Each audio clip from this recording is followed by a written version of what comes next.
Bismillahirrahmanirrahim.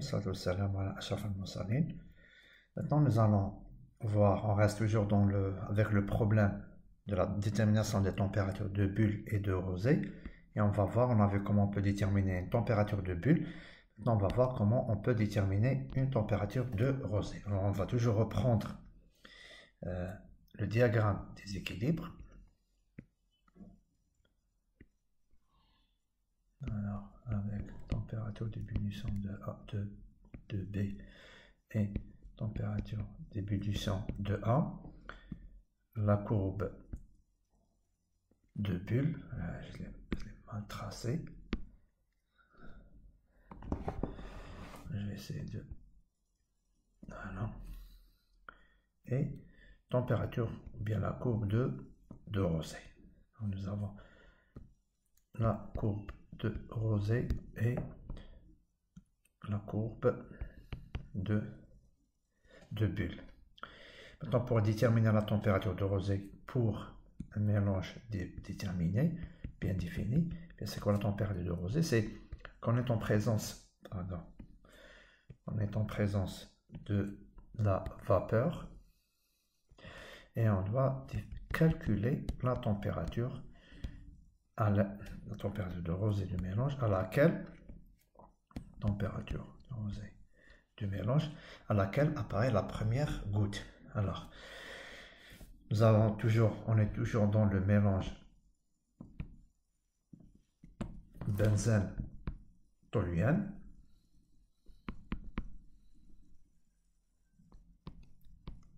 D'accord? On va commencer à écrire. Alors, nous avons une pression partielle du benzène qui est égale à quoi? À Y du benzène fois la pression totale. Et on a une pression partielle de toluène qui est égale à Y du toluène P fois T qui est égal à 1 moins Y du benzène P fois T. Alors, on a dit que le passage d'une phase à une autre, liquide vers la vapeur ou bien vapeur vers le liquide, c'est une question d'équilibre entre quoi et quoi? Entre les pressions. Donc là, si je travaille à la pression atmosphérique, eh bien, il faut que PB plus P fois T soit égal à la pression totale, c'est-à-dire la pression atmosphérique, puisque ici on travaille à la pression atmosphérique. Voilà. Maintenant, la pression partielle, je peux l'écrire de cette manière, comme je peux l'écrire d'une autre manière. Je peux l'écrire en utilisant l'équation de Raoult. Donc ce sera X du benzène fois la pression de saturation benzène, plus, puisque c'est un mélange binaire, donc 1 moins X benzène saturation, pression de saturation. Alors là, c'est 2 toluène égale à la pression atmosphérique. D'accord? Donc, on doit... Maintenant, qu'est-ce qu'on connaît et qu'est-ce qu'on ne connaît pas? Alors là, qu'est-ce qu'on peut écrire? On va tout simplement chercher à trouver une température T, telle que cette expression soit vérifiée. On peut l'expliquer comme ça, sinon on peut raisonner autrement. On peut raisonner en quoi? Raisonner en pression partielle. Donc la pression du benzène qui est égale à YB fois la pression totale, je peux l'écrire comme étant XA fois XB du benzène fois P benzène de saturation. Pour la pression, je vais mettre total. Là, c'est total parce qu'il y a total. Il y a P de T, c'est toluène et total, c'est pour la pression totale. D'accord. Égal à toujours Y du toluène fois la pression totale égale à 1 moins XB bien directement xt, hein, x du toluène, fois pression de saturation du toluène. D'accord? Et là, qu'est-ce qu'on peut tirer? On peut tirer que xb est égal à quoi? À YB fois la pression totale sur la pression de saturation du benzène. Et là, X du toluène égale à Y du toluène fois la pression totale divisée par la pression de vapeur saturante du toluène. Et comme c'est un mélange binaire, il faut que XA plus XB soit égal à 1. D'accord? Donc, voilà. Donc, le but, ce sera quoi? Ce sera de chercher une valeur T, car les pressions de vapeur saturante du benzène et du toluène sont en fonction de T. Donc, chercher T tel que XB plus XT soit égal à 1. Alors là, on peut, comme on a fait pour la température de bulle, on va prendre un tableau. Donc ce tableau, il y a la température. À partir de la température, je peux calculer la pression de vapeur saturante du benzène, la pression de vapeur saturante du toluène. Maintenant, je connais Y du benzène et Y du toluène. Et je connais la pression totale. Voilà, sachant que YB est égal.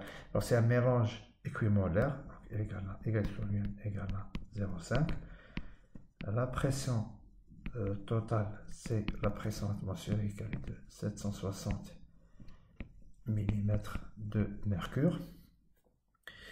Donc, connaissant PB, SAT, pression de vapeur saturante du benzène, pression de vapeur saturante du toluène, qu'est-ce que je peux calculer?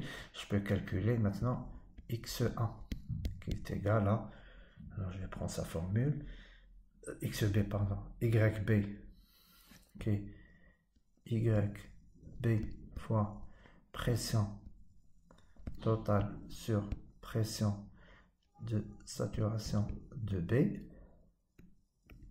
Voilà, ça c'est benzène. La même chose, je calcule X du toluène qui est égal à Y du toluène fois la pression totale sur pression de saturation du toluène. Et là, la somme des X.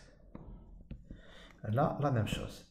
Donc là, je peux proposer une valeur, par exemple 100 degrés, trouver la pression de vapeur saturante du benzène, pression de vapeur saturante du toluène. Connaissant ces deux pressions, je peux déterminer X du benzène et X du toluène. Et ensuite, donc là, on doit avoir une valeur de 1. Maintenant, trouver une valeur et la comparer avec 1. Donc, par exemple, on va 105, là, 108, 107 par exemple, et là, on continue jusqu'à trouver cette valeur. On peut raisonner comme ça, faire comme ça, faire un petit tâtonnement, mais bon, ça, c'est pas vraiment scientifique. On passe alors à quoi? On passe à Excel. Non, là, on va aller à Excel et j'ai déjà préparé. Voilà, donc nous avons les paramètres A, B, C de l'équation d'Antoine du benzène et du toluène. Nous avons la composition du mélange vapeur dont on cherche la température de rosée. Et nous avons là la pression totale qui est de 760, la pression atmosphérique. Pour une température donnée, on calcule en utilisant l'expression d'Antoine On calcule la pression de vapeur saturante du benzène, pression de vapeur saturante du toluène. On calcule XB, c'est-à-dire la fraction molaire du benzène, qui est quoi? Alors on va le prendre, c'est la fraction massique du benzène fois la pression totale divisée par la pression de vapeur saturante du benzène. Pareil pour XT, et on trouve une valeur X total qui doit être, bien sûr, là je vais mettre 1. Donc là, qui doit être égal à 1. Alors, comment on peut résoudre ce problème en utilisant Solver? Tout simplement, on fait la même chose, on va à Solver. Solver, il y a 3 paramètres à définir. L'objectif, cet objectif doit être soit maximal, minimal ou bien égal à une valeur. Donc là, je vais effacer tout ça.